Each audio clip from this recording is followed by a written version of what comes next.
الحمد لله نحمده ونستعينه ونستغفره ونؤمن به ونتوكل عليه ونعوذ بالله من شرور أنفسنا وسيئات أعمالنا من يهده الله فلا مضل له ومن يضلله فلا هادي له وأشهد أن لا إله إلا الله وحده لا شريك له وأشهد أن سيدنا محمدا عبده ورسوله صلى الله على سيدنا محمد وعلى آله وصحبه وسلم أما بعد فأعوذ بالله من الشيطان الرجيم بسم الله الرحمن الرحيم والذين يقولون ربنا هب لنا من أزواجنا وذرياتنا قرة أعين وجعلنا للمتقين إماما صدق الله العظيم. எல்லா புகழும் புகழ்ச்சியும் உலகத்தையும் படைத்தாளக்கூடிய அல்லாஹுக்கே அல்ஹம்துலில்லாஹ். சலாத்தும் சலாமும் என் உயிரிலும் மேலான எங்களுடைய ஈருலக வழிகாட்டி முஹம்மது ஸல்லல்லாஹு அலைஹி வஸல்லம் அவர்கள் மீதும் அவர்களுடைய பரிசுத்த மனைவிமார்கள், சஹாபாக்கள், தாபியீன்கள், தபா தாபியீன்கள், கியாமத்துடைய நாள் வரை வரக்கூடிய அனைத்து நல்லவர்கள் மீதும் உண்டாவதா. பிரதமான ஜும்மாவுடைய கடமையை நிறைவேற்ற வந்திருக்கும் அல்லாஹுடைய நல்லடியார்களே, பெரியார்களே, சகோதரர்களே, நண்பர்களே, எல்லா சந்தர்ப்பத்திலும் அல்லாஹுவை பயந்து கொள்ளும்படி முதலில் எனக்கும் அப்பால் உங்களுக்கும் வசிய செய்து கொள்கிறேன். அன்பான சகோதரர்களே, நண்பர்களே, அல்லாஹு தஆலா நபி ஆதம் அலைஹிஸ்ஸலாத்தை முதலாவது மனிதனாக படைத்து சொர்க்கத்தில் வாழக்கூடிய சந்தர்ப்பத்தை அல்லாஹு தஆலா அவர்களுக்கு கொடுத்தார். பிறகு அல்லாஹு தஆலா உலகத்துல முதலாவது உறவாக, முதலாவது குடும்பமாக அந்த சொர்க்கத்தில் அறிமுகப்படுத்தினது கணவன் மனைவியுடைய உறவு. தாய் என்றதை அறிமுகப்படுத்த முன்னால, வாப்பா என்றதை அறிமுகப்படுத்த முன்னால முதலாவது அறிமுகப்படுத்தினது கணவன் மனைவியுடைய உரிமை. ஆதம் அலைஹிஸ்ஸலாத்தை இன்பமான சொர்க்கத்துல படைச்சிட்டு இப்ப ஹவ்வா அலைஹிஸ்ஸலாத்தை அவர்களுக்குரிய மனைவியாக அல்லாஹ் கொடுக்கிறான். எனவே இந்த கணவன் மனைவியுடைய உறவை அல்லாஹு தஆலா சொர்க்கத்திலிருந்து ஆரம்பிக்கிறான். ஏனென்றால் உண்மையிலேயே சரியான கணவன் மனைவி அமைஞ்சிட்டால் வாழ்க்கை சொர்க்கமாக இருக்கும். சரியாக அமையலண்டா அதுக்கு நேர் மாற்றம், வாழ்க்கை நரகமாக போய்த்திரும்.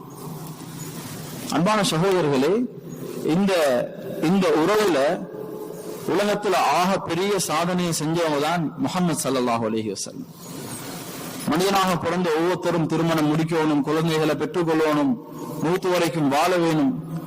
ஆனா அந்த திருமணத்துடைய வாழ்க்கையை எப்படி வாழ வேண்டும் என்றத ஒரு வெற்றிகரமான வாழ்க்கையாக வாழ்ந்து காட்டின ஒரு மனிதர் தான் முஹம்மது ஸல்லல்லாஹு அலைஹி வஸல்லம். இன்னைக்கு ஒரு மனைவியோட வாழ்றதே பெரும் சிரமமாக மக்களுக்கு இருக்கிற நேரம், அல்லாஹ்வுடைய நபி 11 மனைவிகளோடு வாழ்ந்து காட்டினாங்க. உலமாக்கள் சொல்றாங்க, அந்த 11 மனைவிமார்கள்ட்டையும் 11 விதமான குணங்கள் இருந்துச்சு. ஒவ்வொருத்தரும் ஒவ்வொரு ரகம், ஒவ்வொருத்தருடைய விதமும் வித்தியாசம். ஆனா அல்லாஹ்வுடைய நபி ஸல்லல்லாஹு அலைஹி வஸல்லம் இந்த 11 பேரோடையும் வாழ்ந்து அந்த 11 பேர்ட்டையும் வாங்கின பேர் இவர் நல்லவர். இன்னைக்கு சில நேரம் ஒரு மனைவி கிட்ட இந்த பேரை வாங்குறது எத்தனையோ வருஷங்கள் போகும். அப்படி ஆகினாலும் கூட அந்த மனைவி கிட்ட இவர் நல்லவர் என்றது வாயால வந்தாலும் உள்ளத்துல இருக்காது. அல்லாஹ்வுடைய நபி 11 பேர்ட்ட அந்த பேரை வாங்குறாங்க. அதனுடைய ரகசியம் என்ன? அந்த நபியை விட இந்த விஷயத்துல முன் உதாரணம் யாருமே இல்லை. எங்க ஒவ்வொருத்தருடைய வாழ்க்கையும் சொர்க்கத்தினுடைய வாழ்க்கையை போல இன்பமாக மாற வேண்டுமாக இருந்தால் அந்த நபி என்ன சொல்றாங்கன்றதை பார்க்கும். அல்லாஹ்வுடைய நபி ஸல்லல்லாஹு அலைஹி வஸல்லம் சொல்றாங்க, பொதுவான ஒரு ஹதீஸ், எல்லாரும் சொல்ற ஒரு ஹதீஸ் சொன்னாங்க, திருமணம் உலகத்துல பெண்கள் திருமணம் முடிக்கப்பட முன்னால 4 நோக்கங்கள் பார்க்கப்படுது. முதலாவது, அந்த பெண் அழகானவளான்னு பாக்குறாங்க. திருமணம் பார்க்க போற நேரம் பொதுவான ஒரு பேச்சு, பொதுவாக எல்லாரும் எதிர்பார்க்கிற பொண்ணு அழகாண்டு பார்ப்பான். எப்படி ஃபெமிலி, நல்ல ஒரு ஃபெமிலியா, சில நேரம் அழகும் விளங்காது, வசதியும் விளங்காது, ஒன்றும் விளங்காது, நல்ல ஒரு ஃபெமிலியாம். அந்த ஃபெமிலியில திருமணம் முடிச்சா ஒரு கௌரவம், ஒரு கண்ணியம், எனவே அதை ட்ரை பண்ணுவான். அடுத்ததும் பார்ப்பாங்க, அங்க பணம் இருக்கா, பிள்ளைக்கு திருமணம் முடிச்சா ஊடு கொடுப்பாங்களா, வாகனம் கொடுப்பாங்களா, அந்த புள்ளிட பேங்க்ல எத்தனை லட்சம் போட்டு வச்சிருக்கிறாங்க, இதெல்லாம் இந்த மகனுக்கு திருமணம் முடிச்சா கிடைக்குமா என்று அந்த பெண்ணுடைய பணத்தையும் சொத்தையும் பார்த்து திருமணம் முடிக்கிறான். இப்படி யாரு திருமணம் முடிக்கிறாங்களோ அவங்க கேவலப்படுத்தப்படுறான். சில நேரம் பெண்ணும் கணவனை முடிக்கிற சல்லியை பார்த்து, சில நேரம் கணவனும் பெண்ணை திருமணம் முடிக்கிற சல்லிக்காக வேண்டி. எனவே எப்ப அந்த சல்லி இல்லாம போகுதோ, அந்த வசதி எப்ப இல்லாம போகுதோ, இப்ப குடும்பத்துக்குள்ளால பிரச்சனை உருவாகுது. எனவேதான் அல்லாஹ்வுடைய நபி ஸல்லல்லாஹு அலைஹி வஸல்லம் சொன்னாங்க, 4வது ஒன்று இது, அதுதான் தீன். யார் தீனை பார்த்து திருமணம் முடிப்பாங்களோ அவங்களோட வாழ்க்கை வெற்றிகரமான குடும்ப வாழ்க்கையா மாறும். நபி அவங்க சொன்னாங்க, தீனை முக்கியமா பாருங்க, அடுத்தத பார்க்கலாம், பிரச்சனை இல்ல, பார்க்கதான் வேணும், ஆனா தீன் ஆக முக்கியம். அந்த தீனை மையமாக வச்சு, அதை நோக்கமாக வச்சு நீங்க திருமணம் முடிப்பீங்கன்னா அவரோட வாழ்க்கை வெற்றிகரமான வாழ்க்கையா மாறும். அப்படி இல்லைன்னா நீங்க மண் கவ்வ வேண்டி வரும், பெரும் நஷ்டத்துக்குள்ளார மாட்ட வேண்டி வரும் என்று அல்லாஹ்வுடைய நபி ஸல்லல்லாஹு அலைஹி வஸல்லம் திருமணம் முடிக்கிறதுக்கு முன்னால் உள்ள விஷயத்தை சொல்றான். ஹஜ்ரத் உமர் ஒருத்தர் வந்தார், சொன்னாரு, இந்த புள்ள எனக்கு கண்ட்ரோல் இல்ல, நான் சொல்றதை கேட்கிறான் இல்ல, நீ மதிக்கிறான் இல்ல, பெரும் பிரச்சனையாக இருக்கு, இந்த மகனை வர சொல்லி ஒரு பயான் ஒன்று கொடுங்க. ஹஜ்ரத் உமர் ரலியல்லாஹு அன்ஹு அந்த அவருடைய மகனை வர வச்சான். கேட்டாங்க, ஏன் உன வாப்போட என்ன பிரச்சனை? அவர் சொன்னார், அமீருல் முஃமினீன் அவர்களே, இந்த வாப்பா எனக்கு என்னமாவது கடமைகள் செய்ய இருக்குதா? வாப்போட ஒரு கடமை இருக்கா இந்த விஷயத்துல? சொன்னாங்க, ஓ இருக்கி. என்ன கடமை?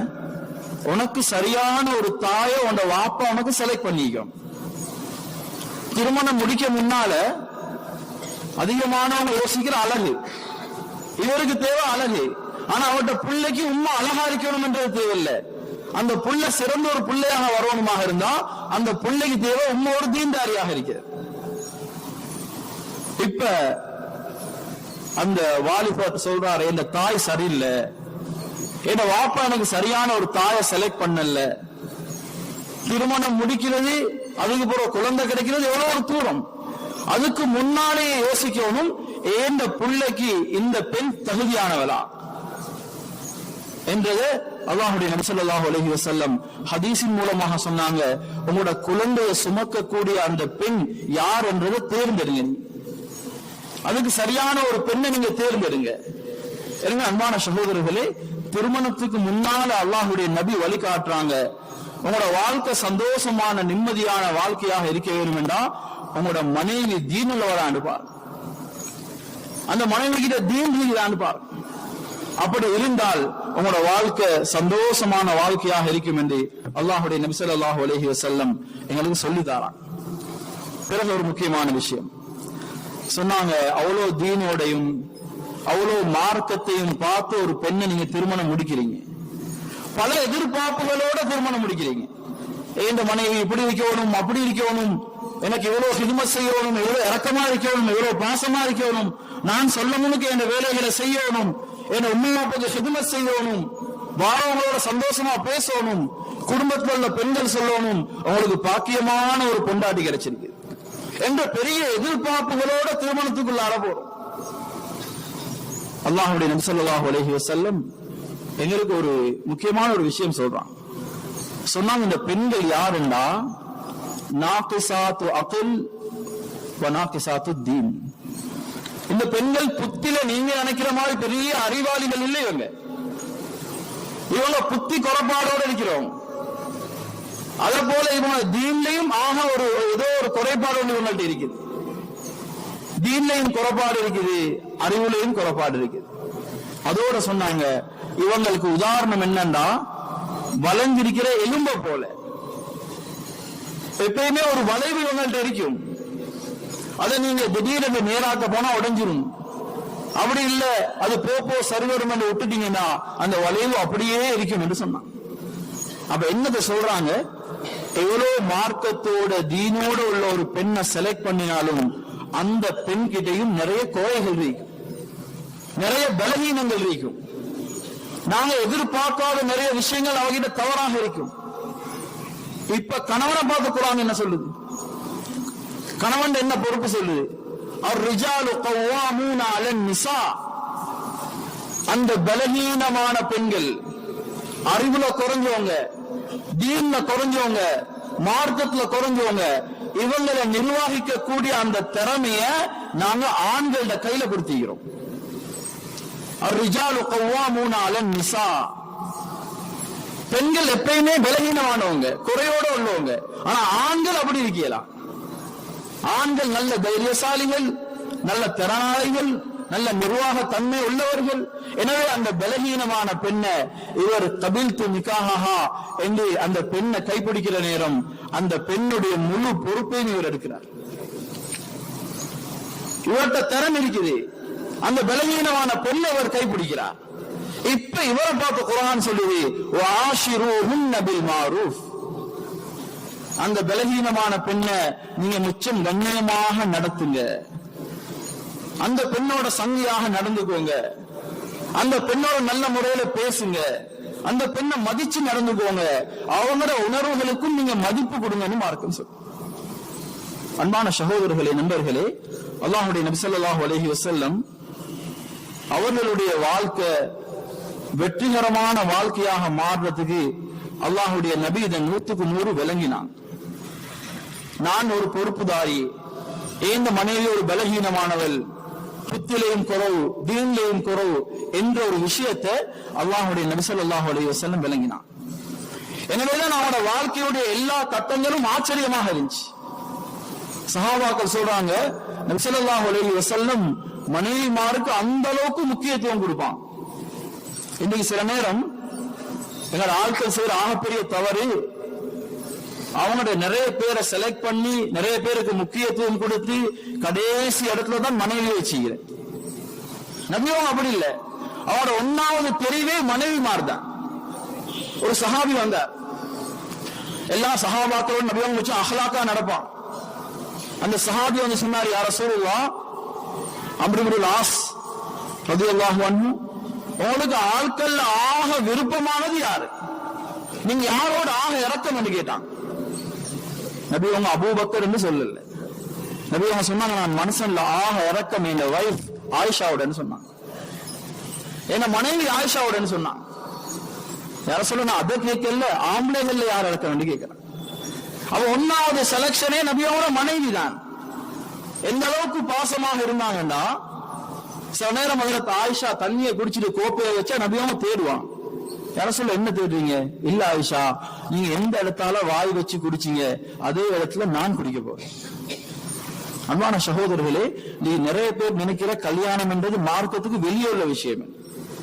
ஏன்னா இதுக்கு மார்க்கத்தை சம்பந்தப்படுத்த தேவையில்லை, இதுக்கு மார்க்கத்துல வழிகாட்டல் இல்ல. சிலவங்க இதுக்கு வழிகாட்டல் தேடுற படத்திலையும் நாடகத்திலையும். அன்பான சகோதரர்களே, இந்த திருமணத்தினுடைய வாழ்க்கைக்கு இஸ்லாம் வழிகாட்டினதை போல வேற யாருமே வழிகாட்டல. அல்லாஹ்வுடைய நபி 11 திருமணம் முடிச்சு வழிகாட்டினான். ஹஜ்ரத் ஆயிஷா சொன்னாங்க, நபி அவங்க எந்த அளவுக்கு இரக்கமாக நடப்பாங்கண்டா, ஒரு நாள் நானும் நபி ஸல்லல்லாஹு அலைஹி வஸல்லம் அவங்களும் ஒரு பிரயாணத்துல இருந்தோம், ஒரு யுத்தத்துக்கு போற பிரயாணம். எல்லா சஹாபாக்களையும் முன்னுக்கு அனுப்பிட்டு அல்லாஹ்வுடைய நபி ஸல்லல்லாஹு அலைஹி வஸல்லம் சொன்னாங்க, எல்லாரும் முன்னுக்கு போங்க, நானும் ஆயிஷாவும் பின்னுக்கு வரோம். இப்ப கேட்டாங்க அவருக்கு ஆயிஷாவை பார்த்து, ஆயிஷா 2 பேரும் ஒரு ரேஸ் ஒன்று வைப்போமா, யார் வெத்துறன்னு பாப்போமா? 2 பேரும் ரேஸ் ஓடுறாங்க. ஹஜ்ரத் ஆயிஷா அதுல வெத்துறாங்க. நபியும் அந்த ரேஸ்ல தோக்குறாங்க. பிறகு இன்னொரு காலம் வருது, அதுல 2 பேரும் பேச வைக்கிறாங்க, அதுல அல்லாஹ்வுடைய நபி ஸல்லல்லாஹு அலைஹி வஸல்லம் வெத்துறாங்க. இப்ப சொல்றாங்க ஆயிஷா எப்படி அன்றைக்கும் இன்னைக்கு கேம் லெவல் ஆயிருச்சு, இன்னைக்கு ட்ரோ, அன்னைக்கு நீங்க வெற்றி இன்னைக்கு நான் வெற்றி என்று சொல்றான். இன்னைக்கு இது யாரு மார்க்கமாக பார்க்கிறாங்க? மனைவியோட சந்தோஷமாக இருக்கிறது, சந்தோஷமா பேசுறது, அவங்களோட உணர்வுகளை மதிக்கிறது இன்னைக்கு மார்க்கமாக எத்தனை பேர் யோசிக்கிறாங்க? அல்லாஹ் எந்த அளவுக்கு நன்மை வச்சுக்கிறான்? அல்லாஹ்வுடைய நபி ஸல்லல்லாஹு அலைஹி வஸல்லம் சொல்றாங்க, உங்களோட மனைவியுடைய வாயில நீங்க ஊட்டக்கூடிய கவலம் அதுக்கும் சதகாவுடைய நன்மை இருக்குது. இல்ல அதை தாண்டி நீங்க மனைவியோட ஒன்று சேர்றதுக்கும் அல்லாஹ் சதகாவுடைய கூலியை தாரான். மார்க்கம் மாதிரி இருக்கு. எப்படி வழிகாட்டுது? அல்லாஹ்வுடைய நபி ஸல்லல்லாஹு அலைஹி வஸல்லம் நபி பட்டம் கிடைக்குது. ஜிப்ரீல் அலைஹிஸ்ஸலாம் வஹியை கொண்டு வராங்க. ஒரு பயங்கரமான ஒரு நிலைமை, நடுங்கிக் கொண்டு அந்த நேரம் நபி அவங்க யாரை தேடி ஓடினாங்க? அன்பு மனைவி ஹதீஜா ரலியல்லாஹு அன்ஹா தேடி தான் போனாங்க. நண்பரை தேடி போகவும் இல்லை, வளர்த்த சாச்சாவை தேடி போகவும் இல்லை, குடும்பத்தை தேடி போகவும் இல்லை. போனது யாருகிட்ட? அன்பு மனைவியிட தான் போனாங்க.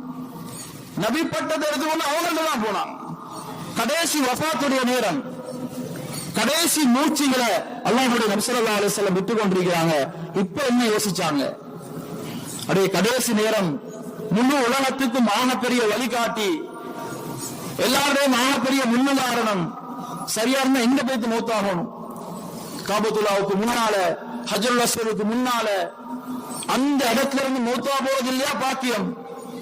நபியவங்க காட்டுறாங்க, அதுவும் பாக்கியம் தான்.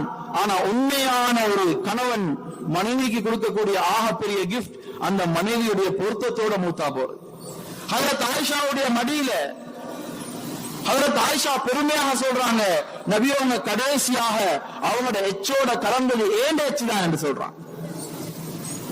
அன்பான சகோதரர்களே, இதெல்லாம் அல்லாஹ்வுடைய நபி எங்களுக்கு வழிகாட்டியிருக்கிறாங்க. எங்களோட மனைவியோட நாங்க எந்த அளவுக்கு இரக்கமாக பாசமாக பழக வேணும். ஏன்? அந்த மனைவியுடைய திருத்தில தான் அல்லாஹ் தஆலா அவருடைய திருப்தியை வச்சிருக்கிறார். ஒருத்தர் ஊருக்கு எவ்வளவு நல்லவராக இருந்தும், ஊர் மக்களோட பாசமாக அஹ்லாக்காக பழவியும், அவர் வீட்டுல அஹ்லாக்க காட்டலன்னா அவர் மக்களோட நடிக்கிறார். அவர் உண்மையா நல்லவர் இல்லை. அவர் உண்மையான நல்லவராக இருந்தா, உண்மையான தீனதாரியாக இருந்தா, உண்மையாகவே அல்லாஹ்வை பயப்படுறவராக இருந்தால் அவர் 100க்கு 100 அஹ்லாக்க காட்டுவார் மனைவி கிட்ட. அன்பான சகோதரர்களே, அல்லாஹ்வுடைய நபி ஸல்லல்லாஹு அலைஹி வஸல்லம் இவ்வளவு இரக்கம் காட்டினாங்களே, மனைவிமாரோட இவ்வளவு பாசமாக இருந்தாங்களே, அந்த மனைவிகள் மூலமாக நபியோட மனசு நோறக்கூடிய சம்பவங்கள் நடக்கலையா? அவங்களும் நபியோட முச்சம் கண்ணியமாக நடந்தாங்க. அவங்க நபியோட எதிர்த்து பேசலையா? நபியோட சத்தம் போட்டு பேசலையா? நபியோட சில கட்டளைகளுக்கு அவங்க மாறு செய்யலையா? எல்லாம் நடந்துச்சு வாழ்க்கையில. அதை நபியோங்க எப்படி அதை சமாளிச்சாங்க? நபி ஸல்லல்லாஹு அலைஹி வஸல்லம் ஹஜ்ரத் ஆயிஷாவுடைய வீட்டில் இருக்கிறாங்க. இன்னொரு பெண் கிட்ட இருந்து வீட்டுக்கு சாப்பாடு வருது. இப்ப ஹஜ்ரத் ஆயிஷாவுக்கு கோவம் போயிட்டு, நான் எந்த வீட்டுல நபி அவங்க இருக்க கூட இவன் சாப்பாடு தாரா, இவ எப்படி சாப்பாடு அனுப்புவா? இப்ப அந்த அடிமை சாப்பாடு தட்டோட வந்து நிக்கிறார் முன்னு. ஹஜ்ரத் ஆயிஷாவுக்கு கோவம் போயிட்டு அவருடைய கைக்கு ஒரு அடி அடிச்சாங்க. அந்த சாப்பாடு தட்டு கீழே விழுந்து 2ஆக வெடிச்சிருச்சு. கொஞ்சம் யோசிச்சு பார்ப்போம், இதே மாதிரி ஒரு நிலைமை எங்களுக்கு நடந்திருந்தா, எங்கட தங்கச்சியோட வீட்டுல இருந்து தாத்தோட வீட்டுல இருந்து ஒரு சாப்பாடு வர அத மனைவி கீழே தட்டி விட எப்படி இருக்கும்? உனக்கு மூணு இல்லையா? உனக்கு புத்தி இருக்கா? உனக்கு என்ன எவ்வளவு வார்த்தைகளை கொட்டிடுவோம். முன்னுக்கு யார் இருக்கிறா? மனைவிட மானம் போகுமா, அவரோட மனசு நோவுமா என்றதை யோசிக்கிறது இல்லை. எவ்வளவு வார்த்தைகளை சொல்லி அவருடைய உள்ளத்தை நோவடிச்சிருவோம். அல்லாஹ்வுடைய நபி ஸல்லல்லாஹு அலைஹி வஸல்லம் ஒன்றுமே சொல்லல. அவங்களே கீழே உட்கார்ந்து அந்த ஒவ்வொரு துண்டுகளாக புறக்க ஆரம்பிச்சுட்டு சொன்னாங்க, அந்த அங்க இருந்தவங்களை பார்த்து சொன்னாங்க, காரத் உம்முக்கும், அவருடைய உம்மாக்கு ரோஷம் வந்துருச்சு. அந்த மனைவியுடைய உள்ளம் எவ்வளவு சந்தோஷம் அடைஞ்சிருக்கும். இன்னைக்கு நிறைய பேர் அவரோட வாழக்கூடிய மனைவி அவருடைய முழு உடம்பையும் இவருக்காக அவர் அர்ப்பணிச்சவாவ, இவருக்காக குழந்தைகளை பெற்றுக் கொடுத்தவாவ. எத்தனையோ பேர் முன்னால அவருடைய மானத்தை வாங்கக்கூடிய எத்தனையோ தொழுகையாளிகள் இருக்கிறார். எத்தனையோ தீன்தாரிகள் இருக்கிறான், எத்தனையோ மார்க்கத்தை சுமந்தவங்க இருக்கிறான். அவன் எவ்வளவு உள்ளத்துல நோவுறா, அவன் யோசிக்கிறா, இவருக்கு அஹ்லாக்கே இல்ல, இவர் எனக்கு மார்க்கம் சொல்ல வராரு. அன்பான சகோதரர்களே, யாருக்கு முன்னாலேயும் அல்லாஹ்வுடைய நபி ஸல்லல்லாஹு அலைஹி வஸல்லம் அவங்களோட மனைவியை கேவலப்படுத்தல், அவங்களோட கண்ணியமாக நடந்து கொண்டான். எங்கெல்லாம் மனைவிமார்கள் அல்லாஹ்வுடைய நபி ஸல்லல்லாஹு அலைஹி வஸல்லம் அவங்கள நோய்க்கிறத போல நடந்து கொள்வாங்களோ அந்த இடங்கள்ல நபியோட தான் இறங்கி போவான். உலகத்துல நபியோட ஒரு பெரிய ஒரு ஆளம்பிரிக்கா, ஆக பெரிய ஜனாதிபதி, ஆக பெரிய நபி, ஆக பெரிய சமூக சேவை, அவங்கள போல பிஸியான ஒரு ஆள் ஒன்று உலகத்திலே இல்ல. அப்படி இருந்தும் அந்த அல்லாஹ்வுடைய நபி ஸல்லல்லாஹு அலைஹி வஸல்லம் அவங்க தான் இறங்கி செத்தனாகி போவான். இன்றைக்கு சில நேரம் மனைவியிட வீட்டுல தான் இவர் வாழ்ற, அவங்க கொடுத்த வாகனத்தை தான் இவர் ஓடுற, அவங்களோட காணில தான் இவர் ஓடுன்னு கட்டி இருக்கிற. ஆனா அந்த மனைவி கிட்ட இறங்கி போவது இவருக்கு பெரிய ஒரு பிரச்சனை இருக்கு. நபி ஸல்லல்லாஹு அலைஹி வஸல்லம் அவரோட வாழ்க்கையில பெரிய ஒரு உதாரணம் இருக்கு. சஃபியா ரலியல்லாஹு தஆலா அன்ஹா, ஒரு யகூதி பெண், அவங்கள அல்லாஹ்வுடைய நபி திருமணம் முடிக்கிறான். ஒரு யுத்தத்துக்கு போற நேரம் ஒரு இடத்துல இருந்து இன்னொரு இடத்துக்கு போக வேண்டிய தேவை வருது. சஹாபாக்கள் எல்லாம் வாகனத்துல ஏறுறாங்க. இந்த பெண்ணும் வந்து வாகனத்துல ஏற பார்க்கிற நேரம் அப்படியே வலிவு கீழே விழுறான். அவளுக்கு சரியான கவலை, எல்லாருக்கும் முன்னுக்கு நான் விழுந்துட்டேன், அழ ஆரம்பிக்கிறான். நபி ஸல்லல்லாஹு அலைஹி வஸல்லம் கீழே போய் அதாவது அவங்கள தட்டி அவங்கள ஷேப் பண்ற நேரம் அவங்களோட அழுகை இன்னும் கொஞ்சம் கூடுது. சில பெண்கள் அப்படிதான், அவங்கள நாங்க சமாளிக்க போகணும் இன்னும் கொஞ்சம் கூடி அழுவான். அப்ப நாங்க எங்கட கோபத்தை காட்டு இல்ல. இப்ப அல்லாஹ்வுடைய நபியை பாருங்க, சொன்னாங்க சஹாபாக்களை பார்த்து, இன்றைக்கு பயணம் கேன்சல், இன்றைக்கு பயணம் போறல, இன்ஷா அல்லாஹ் நாளைக்கு பார்ப்போம். மனைவியை கூட்டிக்கொண்டு வீட்டுக்கு போறான். இன்னைக்கு எத்தனை இடங்கள்ல மனைவி ஏழான்னு சொல்லி இருப்பா, அவளுக்கு ஏழாம் வரைக்கும், ஆனா அடுத்தவங்கள திருப்திக்காக வேண்டி மனைவியை கஷ்டப்படுத்தக்கூடிய எத்தனையோ பேர் இருக்கிறான். இப்ப இவர் ஆசைப்படுறாரு, நான் நினைச்ச மாதிரி என்ன வைஃப் இருக்கும், என் மனைவி என்னைய திருப்திப்படுத்தும், அவரை என்னைய சந்தோஷப்படுத்தணும்.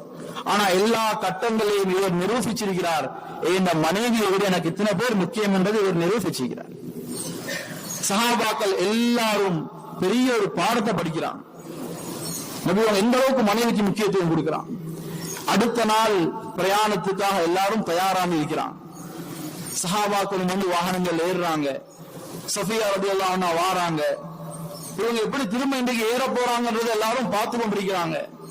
நிறைய ஒரு சஹாபியை கூப்பிட்டு 2 கல்லை கொண்டு வாங்க, அதுக்கு மேல சஃபியா ஏறி ஒட்டகத்துக்கு மேல ஏறட்டும் என்று சொல்லி இருந்தா அதுக்காக நூற்றுக்கணக்கான சஹாபாக்கள் ஓடி இருப்பான். எல்லாருக்கும் முன்னுக்கு வச்சு அல்லாஹ்வுடைய நபி பெரிய ஒரு பாடத்தை சொல்லி காட்டினான்.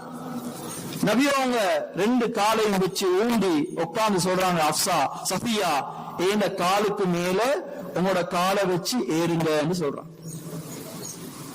இன்றைக்கு மனைவியோட செருப்ப ஏதோ ஒரு அத்தியாவசியமான ஒரு கட்டத்துக்கு தூக்க வேண்டிய ஒரு நிலைமை வந்துட்டா அப்பதான் இவர்கிட்ட ஷைத்தான் வேலை செய்யற. அவர்தான் சந்தேகம், அவரை தூக்கி எடுத்தாலும் இதை இவர்கிட்ட உண்மை பார்த்துட்டு அவங்களுக்கு பெரிய ஒரு பிரச்சனை. அது இதுக்கான வளர்த்த நாங்க உன்னை செருப்பாவை தூக்க வச்சுட்டாவே, நீ அவட வேலையை செய்றியே என்ன உண்மை கோபாபகம் பெரிய ஒரு பிரச்சனையாகும். சிறந்த மனிதர் முஹம்மது ஸல்லல்லாஹு அலைஹி வஸல்லம் மனைவிக்கு முன்னால தன்னை தாழ்த்தி காட்டுறான். சொன்னா இந்த காலுக்கு மேல உங்களோட காலை வச்சு வாகனத்துல ஏறுங்கன்னு சொன்னான். அத்தனைக்கும் ஹஃப்ஸா ரலியல்லாஹு அன்ஹா, சஃபியா ரலியல்லாஹு அன்ஹா நபி அவங்கள்ட்ட வந்தது எந்த ஒன்றும் இல்லாம. இன்னைக்கு சில இடங்கள்ல ஒன்றும் இல்லாம கல்யாணம் முடிக்கிற, ஒன்றும் தரத்தே இல்லை, பொண்ணை உடுத்தொடுப்போடு அனுப்புங்கன்னு சொல்ற. அப்படி அந்த பெண்ணும் இவங்களை நம்பி வந்துட்டா அந்த சில நேரம் கணவனுடைய குடும்பமும் அந்த பெண்ணை சீரழிக்கிற சீரழி, அவருக்கு சொல்ற வார்த்தைகள், ஒன்றுமில்லாம உன்னை எடுத்ததுக்கு நாங்க எவ்வளவு கஷ்டப்படுவோமா என்ன எவ்வளவு வார்த்தைகளை கொட்டுறாங்க. அப்ப ஏன் எடுத்தீங்க, அப்ப ஏன் சொன்னீங்க? அந்த பெண்ணுடைய மனசை நோகடிச்சு பெரும் பாவத்துக்குரிய மனிதனாக இவர் மாறுறாரு. அல்லாஹ்வுடைய நபி ஸல்லல்லாஹு அலைஹி வஸல்லம் சொன்னாங்க, சஃபியா ஒன்றுமில்லாமதான் நீங்க வந்தா, அவக்கு என்ன காலை வச்சு காலுக்கு மேல ஏறி நீ வாகனத்தில் ஏறி நான் காலை கொடுத்தேன் என்று சொல்றான். அன்பான சகோதரர்களே, இதுல எங்களுக்கு ஆகப்பெரிய உதாரணம் இல்லையா? ஆகப்பெரிய ஒரு வழிகாட்டல் இல்லையா? இதே போல அல்லாஹ்வுடைய நபி ஸல்லல்லாஹு அலைஹி வஸல்லம் சொன்னாங்க, இதெல்லாம் நான் ஏன் செய்யறேன்டா, செய்யறதுக்குரிய காரணம் என்னண்டா, خيركم خيركم لأهله وأنا خيركم لأهلي என்று சொன்னாங்க. உங்கள ஆக சிறந்தவர் யார்? ஆக பெரிய தொழுகையாளி, ஆக பெரிய ஜகாத், ஆக பெரிய சமூக சேவகரா? உங்கள் ஆக சிறந்தவர் அவருடைய மனைவிக்கு ஆக சிறந்தவர். அதை நான் செஞ்சு காட்டுகிறேன். எனக்கு தைரியமா சொல்லும், நான் உங்களே என் மனைவி மார்க்க ஆக சிறந்தவராக இருக்கிறேன் என்று சொன்னான். அன்பான சகோதரர்கள், நண்பர்களே, இந்த மாதிரி விஷயங்கள், மனைவிக்கு இரக்கம் காட்டுறது, மனைவியால வரக்கூடிய கஷ்டங்களை சுமக்கிறது, இவைகளுக்கு அல்லாஹு தஆலா பெரிய கூலிகளை வச்சிருக்கிறார். இதே போல இன்னொரு ஆக முக்கியமான ஒரு பொறுப்பு இருக்குது. கணவனுக்கு ஆக பெரிய ஒரு பொறுப்பு. குர்ஆன் அல்லாஹு தஆலா ஒரு ஆயத்துல சொல்றான், யா அய்யுஹல்லதீன ஆமனூ கூ அன்ஃபுஸக்கும் வ அஹ்லீக்கும் நாரா وقودها الناس والحجارة عليها ملائكة غلال شداد لا يعصون الله ما أمرهم ويفعلون ما يؤمرون. ஒரு மனைவியை நீங்க திருமணம் முடிச்சு அவங்களோட பொறுப்புல எடுக்கிறீங்கன்னா உங்களுக்கு ஆக பெரிய ஒரு பொறுப்பு வருது. துனியாவுடைய விஷயங்களை கவனிக்கிறதோட சேர்த்து அந்த பெண்ணை நரகத்திலிருந்து பாதுகாக்கிற பொறுப்பு. நாரா, அதான் சொல்றான், பயங்கரமான நரகத்திலிருந்து உங்களோட மனைவியை பாதுகாக்க வேண்டியது உங்களோட ஆகப்பெரிய ஒரு பொறுப்பு. அது இன்னைக்கு எத்தனையோ பேர் அவங்களோட மனைவி கிட்ட தொழுகை இல்லை, அவங்கள்ட்ட ஹிஜாப் இல்ல, அந்த மனைவி கண்ட ஆட்களோட எல்லாம் சாதாரணமா பேசுறா, சாதாரணமா பழகுறா. அவன் வெளியே உடுத்து போகக்கூடிய ஆடை எத்தனையோ பேருடைய கண்ணுக்கு விருந்தாக இருக்குது. அதுல மனைவிகளை சொல்றதுக்கு தைரியம் இல்லாத எத்தனையோ கணவன்மார் இருக்கிறான். ஒரு அநியாயம் இல்லையா? உலகத்துல அந்த உறவு கியாமத்திலையும் அதே உறவு தான். அதே மனைவியோட சொர்க்கத்துல இன்பமாக இருக்கிறோம். ஆனா அந்த மனைவிக்கு மார்க்கத்தையும் தீனையும் சொல்லி அந்த பெண்ணை சொர்க்கத்துக்குரிய பெண்ணாக மாற்றுறது இந்த கணவனுடைய ஆக பெரிய ஒரு பொறுப்பு. அவருக்கு தீனை சொல்லணும், அவருக்கு மார்க்கத்தை சொல்லணும், அவருக்கு தீனை கொடுக்கணும். இது இந்த கணவனுடைய ஆக பெரிய பொறுப்பு. அதான் அல்லாஹ்வுடைய நபி ஸல்லல்லாஹு அலைஹி வஸல்லம் சொன்னாங்க, நீங்க பெண்ணை செலக்ட் பண்ற நேரம், பெண்ணை நீங்க அவளுக்காக வேண்டி முடிவு செய்யற நேரம், தீனுள்ள பெண்ணை பாருங்க. தீனுள்ள பெண்ணை பார்த்தாதான் உங்களோட வாழ்க்கையில எல்லா கட்டங்களையும் அந்த பெண்ணை வச்சு நீங்க தீன அடைஞ்சு கொள்ளலாம். அன்பான சகோதரர்களே, இது ஆக பெரிய ஒரு பொறுப்பு. இது நிறைய பெண்கள் வீட்டுல விளங்கி வச்சிருக்கிறாங்க, நாங்க ஆண்கள் தான் மஸ்ஜிதுக்கு போகணும், தொழணும், இபாதத்துல ஈடுபடணும், எங்களுக்கு அந்த பொறுப்பு இல்ல. நாங்க வீட்டை கழுவுறதும், சாப்பாடு ஆக்குறதும், வீட்டுடைய விஷயங்களை செய்யறதும், பிள்ளைகளை வளர்க்கிறதும், இதுதான் எங்களோட பொறுப்பை விளங்கி வச்சிருக்கிறான். அது எத்தனையோ கணவன்மார் கண்ணும் காணாத மாதிரி இருக்கிறான். சாதாரண ஒருத்தருக்கு சொல்லும், நீங்க தொழுங்க, பள்ளிக்கு வாங்க, தீனோடு இருங்கன்னு சும்மா சொல்லிட்டு பேய்த்திடலும். ஆனா மனைவியுடைய விஷயத்துல சொல்லி யாருக்கும் தப்பேலாம். சிலவங்க சொல்றாங்க, நான் எவ்வளவோ சொல்லிக்கிறோம் ஹஸரத், ஆனா அவ கேட்கிறா இல்லையே, நாங்க என்ன செய்ய? மார்க்கம் குர்ஆன் அதில சொல்லுது, நீங்க கட்டாயம் உங்களோட மனைவியை பாதுகாத்தே தான் ஆகணும், நரகத்துல இருந்து அவ நீங்க பாதுகாக்கவே தான் வேணும் என்ற விஷயத்தை குர்ஆன் எங்களுக்கு வலியுறுத்தி சொல்லுது.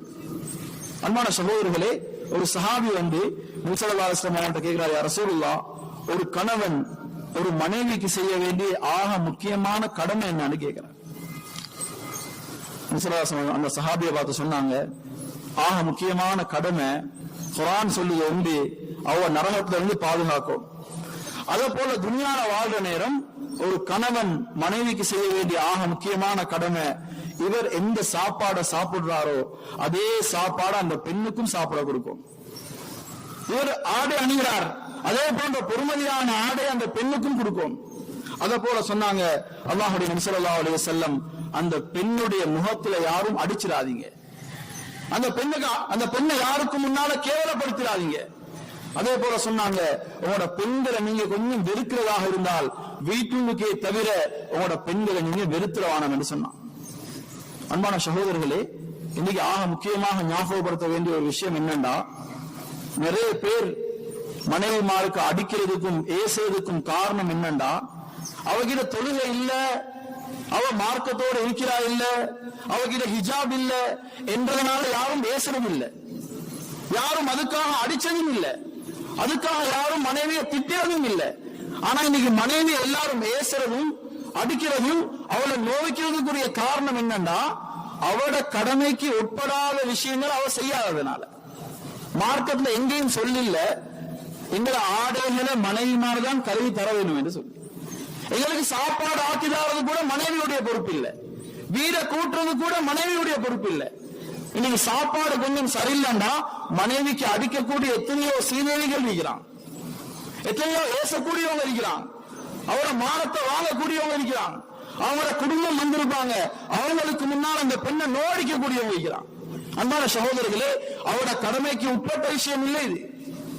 மார்க்கம் எந்த அளவுக்கு சொல்லுதுண்டா, எந்த அளவுக்கு மார்க்கம் சொல்லுதுண்டா, எங்கட மனைவி ஒரு குழந்தையை பெற்றிருக்கிறான். இப்ப அவ சொல்றா, எனக்கு இந்த பிள்ளைக்கு பால் குடிக்க இயலாம். குர்ஆன் சொல்லுது, நீங்க ஒரு செவிலித்தாய புடிச்சு சல்லி கொடுத்து அந்த பிள்ளைக்கு பால் கொடுக்க வைக்கணும். அது கூட மனைவியுடைய கடமை இல்லை. இன்னைக்கு அதெல்லாம் மனைவிமார் செஞ்சு கொடுக்கறாங்கன்னா அவங்க கணவனுக்கு பெரிய ஒரு உபகாரம் செய்யறாங்க. அதுக்கு நன்றி உள்ளவர்களாக இந்த கணவன்மார் இருக்கணும். குறை சொல்றது இல்ல, வாழ்க்கையில ஒரு நாளாவது எவ்வளவு ருசியான சாப்பாடுகளை அந்த மனைவி செஞ்சிருப்பா, ஜஸாக்கல்லாஹ் ஹைர், அல்லாஹ் அவளுக்கு நல்ல கூலியை தரட்டும், எவ்வளவு டேஸ்டாக சமைச்சிக்கிறீங்க என்று சொன்னவங்க எத்தனை பேர் இருக்கிறான். அன்பான சகோதரர்களே, இதுல இப்படி மனைவிமாரோட மோசமாக நடக்கிறதால எங்களுக்கு, அதாவது எங்களுக்கு கீழால வளரக்கூடிய எங்களோட பிள்ளைகளுக்கு மோசமான ஒரு முன்னுதாரணம் உருவாகுது. மகன் பாக்குறாரு, என் வாப்பா என் உம்மாவை எப்படி வச்சிருந்தா, என் வாப்பா என் உம்மாவை கொடுக்கக்கூடிய மதிப்பெண்ணா, என் வாப்பா என் உம்மாவை எப்படி எல்லாம் பாவிக்கிறார், எப்படி எல்லாம் யூஸ் பண்றார். இவர் நாளைக்கு திருமணம் முடிச்சா இவருடைய மனைவியை ஒரு அடிமையை போலதான் யூஸ் பண்றார். ஏன்? இந்த பாடத்தை அவர் படிச்சது அவர்கிட்ட வாப்பா கிட்ட இருந்து. வாப்பா உம்மா ஒரு அடிமையை போல, அவர் வாண்டா வரணும், போகணும் சொன்னா போகணும், அவருடைய எல்லா வேலைகளுக்கும் அவர் அப்படி பாவிச்சு கொண்டிருந்தார். எனவே இவர் நாளைக்கு திருமணம் முடிச்சா இவரும் எதிர்பார்க்கிறார், ஏந்த மனைவியும் அப்படி இருக்கணும் என்று சொல்லி. நிறைய இடங்கள்ல திருமண வாழ்க்கை உடையறதுக்குரிய காரணம் அதுதான். இப்ப இவருக்கு கோபம், என் உம்மா எவ்வளவு நல்லம், என்ன வாப்பா எப்படி எல்லாம் சேவை செய்வா, என்ன மனைவி அப்படி இல்லையே, என்ன எதிர்த்து பேசுறாவே, என்ன வேலைகளாக செய்யறா இல்லையே, பாப்பா சொல்ல முன்னுக்கு உண்மை செய்வாங்களே என்ற பெரிய ஒரு பிக்சரோடு அவர் திருமணம் முடிக்கிறார். அது வாழ்க்கையில விளக்காடி பிரச்சனை உருவாகுது. அதுக்குரிய காரணம் யார்? இந்த வாப்பா காட்டின மோசமான முன்னுதாரணம். அதை விட ஆக பயங்கரமான ஒரு விஷயம் இருக்கு. நாங்க அடிக்கடி ஹதீஸ்கள்ல கேட்கிற ஒரு விஷயம் தான், கியாமத்துடைய நாள்ல அல்லாஹ்வுடைய நபி ஸல்லல்லாஹு அலைஹி வஸல்லம் சொன்னாங்க, சில மக்கள் நிறைய அமல்களோட, நிறைய இபாதத்தோட, நிறைய வணக்கங்களோட அல்லாஹ் கிட்ட வருவாங்க. இப்ப ஒரு கூட்டமே போலிங்க இருப்பான், இருந்து சொல்லுவாங்க, யா அல்லாஹ், இவர் எனக்கு அநியாயமாக ஏசினார், அநியாயமாக அடிச்சார், ஏன குறைகளை பேசினார் என்று சொல்ற நேரம் அல்லாஹ் இவருடைய நன்மைகள்ல இருந்து எடுத்து அவருக்கு கொடுப்பான். நீங்க நினைக்கிறீங்களா இந்த லிஸ்ட்ல அந்த கூட்டத்துல நிக்கிறவங்க யார் யாரோ தான் நிக்க போறாங்கன்னு சொல்லி? அந்த கூட்டத்துல முக்கியமாக இருக்கிறது இவருடைய மனைவி.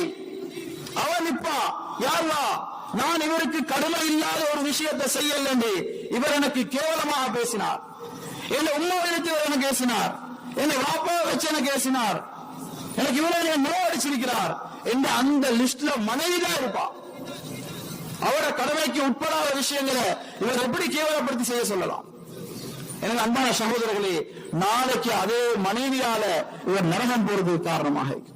குர்ஆன் சொல்லுது, இந்த திருமணத்தை நாங்க உருவாக்கினது நீங்க ரெண்டு பேரும் சந்தோஷமாக நிம்மதியாக வாழ வேண்டும் என்றதுக்காகவே.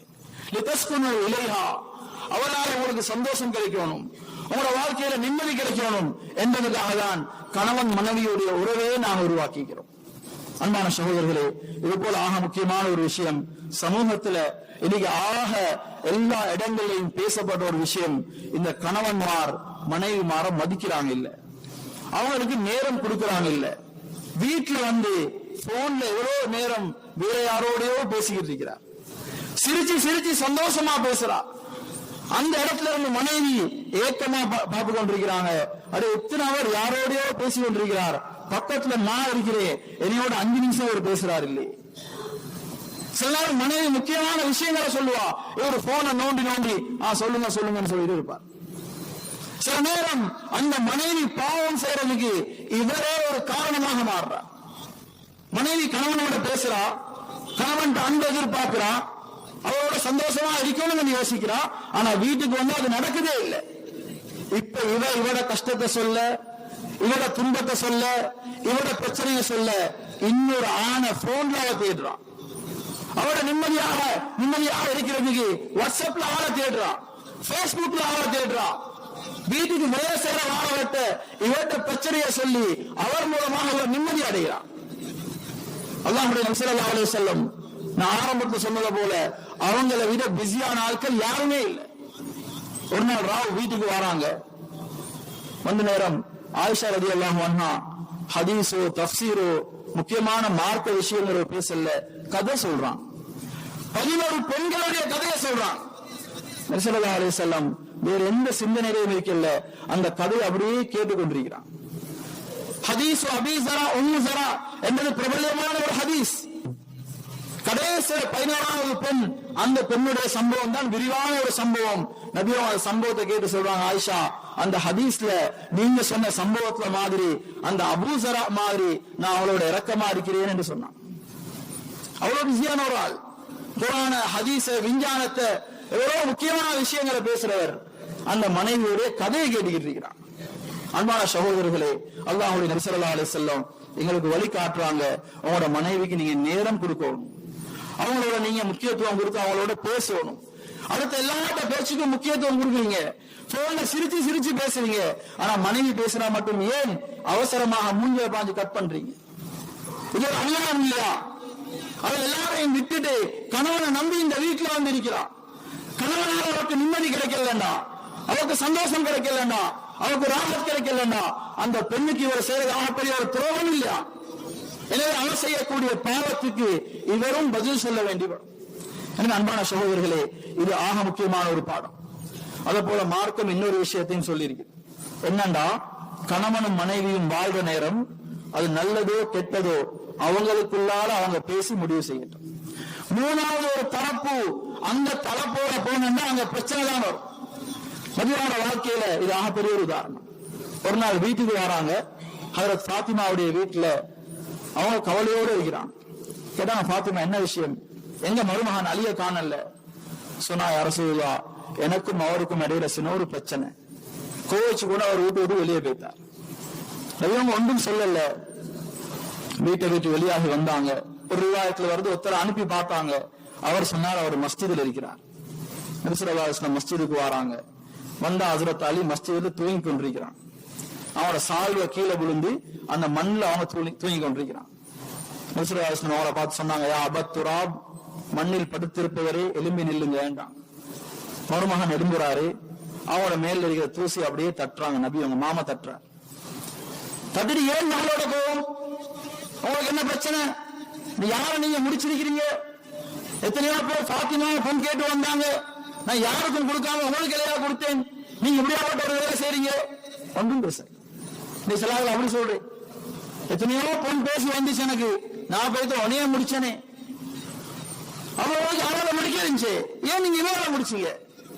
அல்லாஹ்வுடைய ஏற்பாடுல இந்த பெண்ணை தான் நீங்க திருமணம் முடிக்க வேண்டும் என்று இருந்திருக்கு.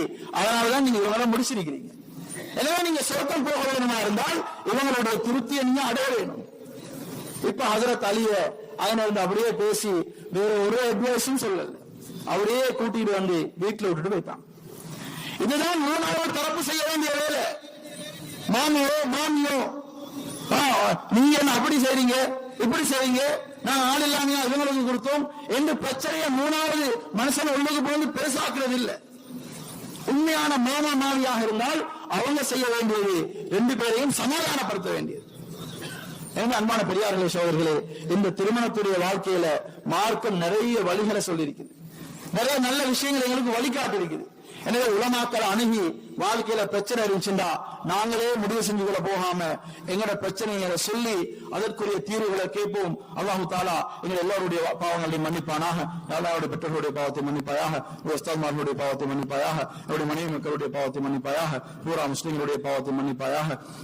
எங்களுடைய துஆக்களை ஏற்றுக்கொள்வாயாக. ஆமீன் ஆமீன் யா ரப்பல்